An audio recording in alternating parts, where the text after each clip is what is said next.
General.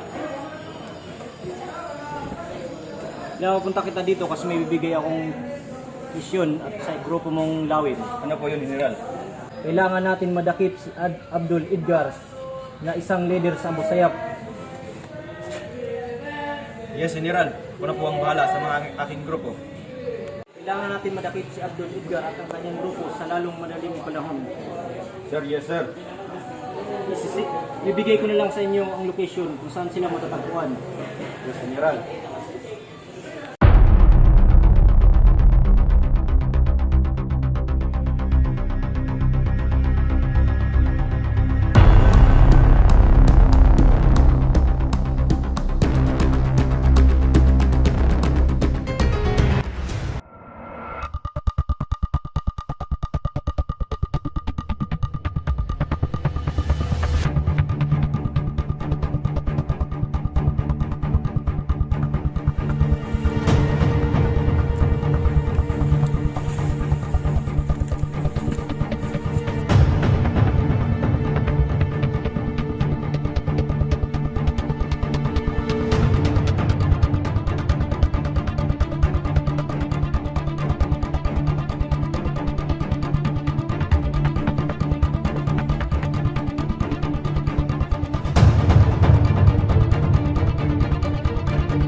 Mabuhay ang pulang araw! Mabuhay! Mabuhay ang pulang araw! Mabuhay! Bingo!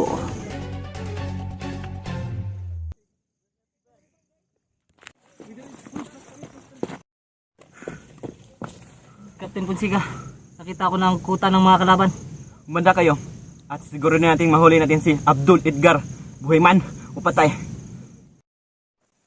Magpahinga muna kayo at may lalakarin pa tayo bukas. Anong balak mo, Commander? May papasabugin tayong bahay bukas ng umaga.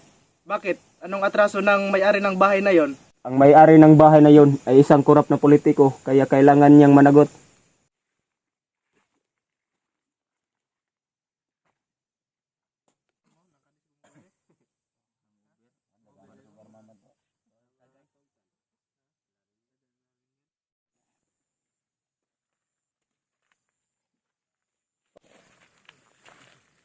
Teka muna, ihi muna ako. Sige, at papasok na rin kami para magpahinga. Sige, pahinga ka na rin.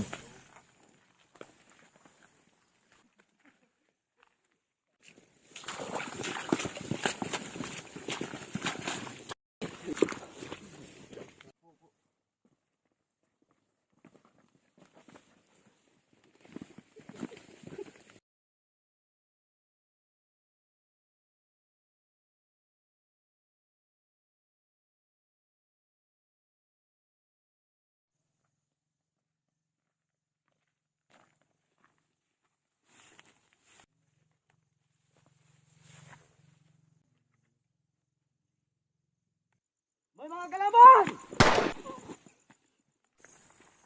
May mga kalaban! Gisingin niyo sila at may mga kalaban! May mga kalaban! Gising, may mga kalaban! Gising! Pwesto, pwesto! Paligiran niyo sila at walang ititirang buhay!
Hindi mari, tulungan ko sila.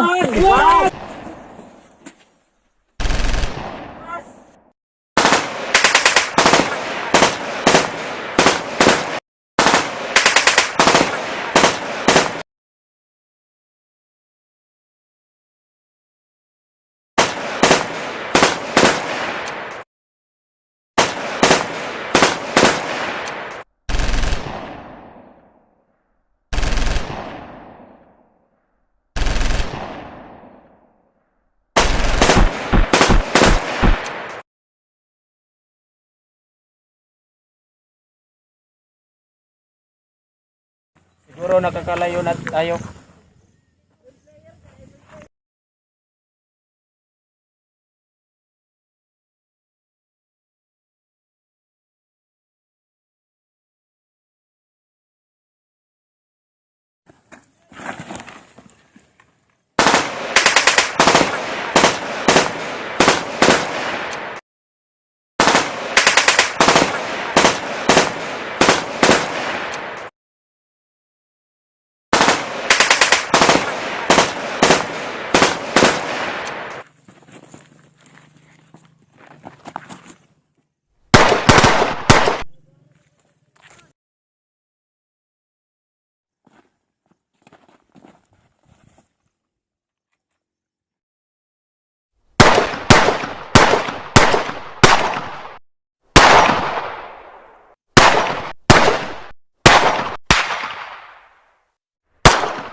Patay ka na!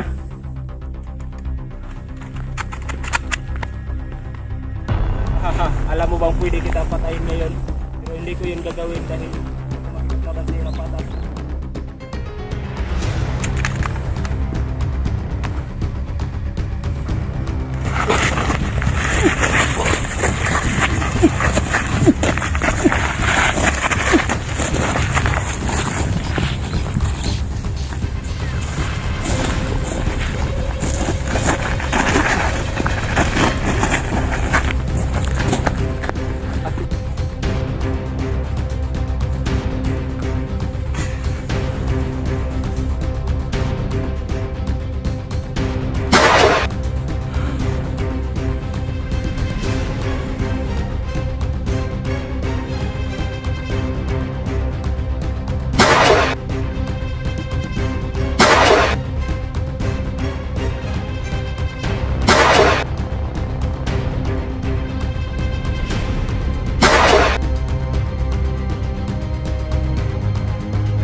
Captain Fonseca, ano nangyari?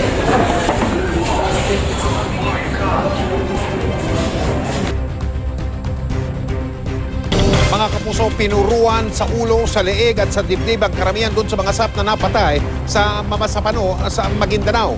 Yan ang lumabas sa autopsy report.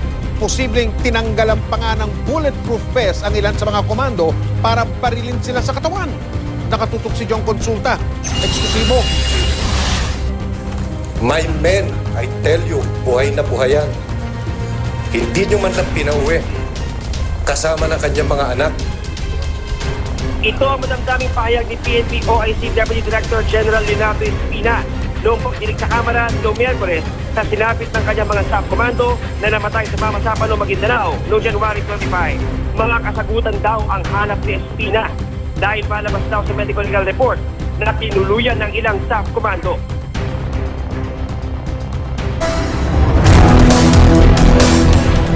Yan po ay live nakuha sa Villamor Air Base kung saan nakalatag na po ang lahat kung saan lalapag ang eroplanong lulan ang mga labi ng nasawing miyembro ng Special Action Force sa Maguindanao. Yan po ang mga opisyal ng PNP at AFP sa pangunguna po ni DILG Secretary Mar Rojas at nakatakda nga pong isagawa ang isang arrival honors para po sa mga itinuturing na mga bayani dahil po sa pagbubuwis ng kanilang buhay sa naganap na operasyon para madakip po itong itinuturing naman na Osama Bin Laden ng Southeast Asia na si Marwan.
Sa punto pong ito, alamin natin ang sitwasyon ngayon dyan sa Villamor Air Base sa Pasay City kung saan nga inilapad ngayon ang labi ng nasawing mga miyembro ng PNP Special Action Force sa madugong engkwentro sa Mamasapano, Maguindanao.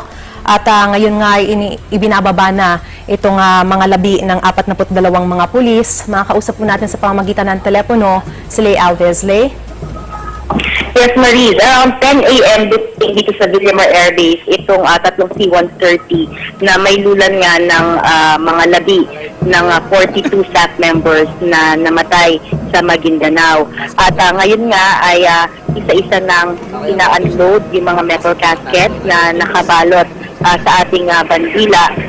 Ang nangunguna dito ay DILG Secretary Marohan at PNP-OIC Leonardo Espina.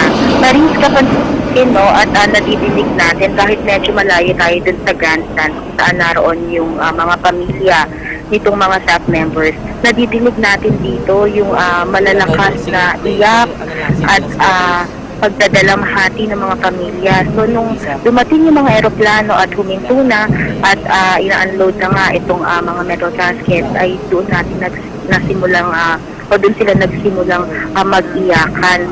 At ang mangyayari dito, Maris, ay sa isang ang ibababa itong metal casket, ang magbubuhat nito ay ang kanilang mga kasamahan sa SAF, at mula rito sa Villamor Air Base ay dadalhin muna sa mga punerarya itong mga labi bago dalhin sa SAF headquarters sa Camp Bagong Diwa. Inaasahan din natin na magbibigay ng pahayag ngayong umaga si DILG Secretary Marohan. Maris? Lay, may nakita rin tayong mga militar, ano? Tama ba ang nakikita natin na si General Gregorio Pio Katapang din ang nandyan para naman sa panig ng militar? Maris, medyo malayo yung kinalalagyan namin dun sa nakikita ninyo ngayon na formation malapit dito sa C-130. So, hindi natin talaga ma-identify pa kung sino-sino yung iba pang mga opisyal na naroon. Ang ating lang nakita nga kanina ay itong CDLG Secretary Marojas at si General Espina. At kanina pa, Maris, naka-formation na talaga dito yung mga staff members na kasama sa mga magbibigay parangal sa kanilang mga kasamahan na namatay sa Maguindanao. Maris? Lay, pagkatapos bang magbigay ng pahayag nitong si Secretary Marojas, magkakaroon din ba ng pagkakataon na siya mismo ay makausap niya ng personal itong mga pamilya ng mga nasawi? Bagamat alam natin ay base na rin sa iyong inireport, ay dadalhin na sa punerarya muna itong mga labi ng 42 mga pulis na nasawi. Pero magkakaroon ba sila ng time na magkausap at makonsol kahit papano itong mga pamilya?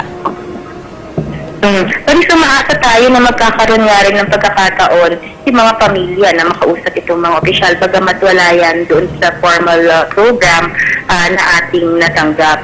Pero kung makikita mo dito sa grandstand, yung uupuan, yung pwesto ng mga opisyal ay katabi lamang ng pwesto ng mga pamilya, ng mga staff members, kung kaya't inaasahan natin na kahit papaano naman ay makaroon ng pagkakataon ang mga pamilya na makausap ang ating mga opisyal. Marie?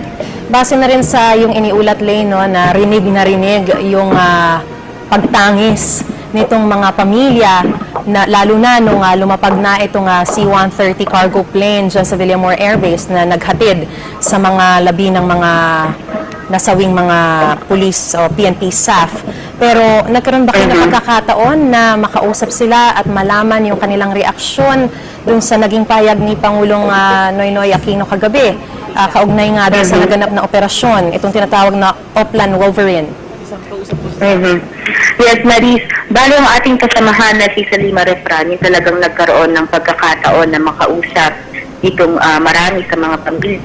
Atin lang naulingigan kanina na isa sa kanila ay disappointed dito nga sa naging statement o naging paliwanag ni Pangulong Aquino tungkol sa nangyari sa Maguindanao. Maris. Lena, banggit ba sa inyo ng mga officials siya na gaano ba kabilis na maibibigay yung ayuda para sa mga pamilya na nasawi? Alam natin na at this point, talagang nagluluksa pa sila at yun yung mas binibigyan nila ng prioridad. But at the same time, of course, financially, mahalaga rin na maibigay na itong mga ayuda na ipinangako naman ng Pangulo ay sagad na maibibigay sa mga pamilya.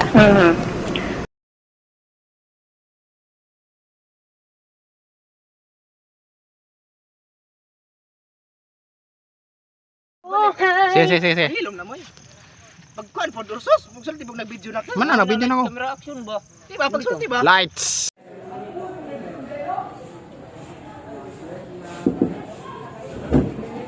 Yan. Action kutsi ka. Pasok. bibigay ako sa inyong misyon kasi may nakapagsabi kung saan matatagpuan ang grupo ni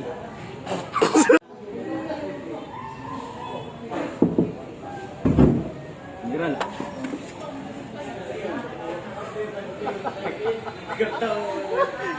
Atrosa!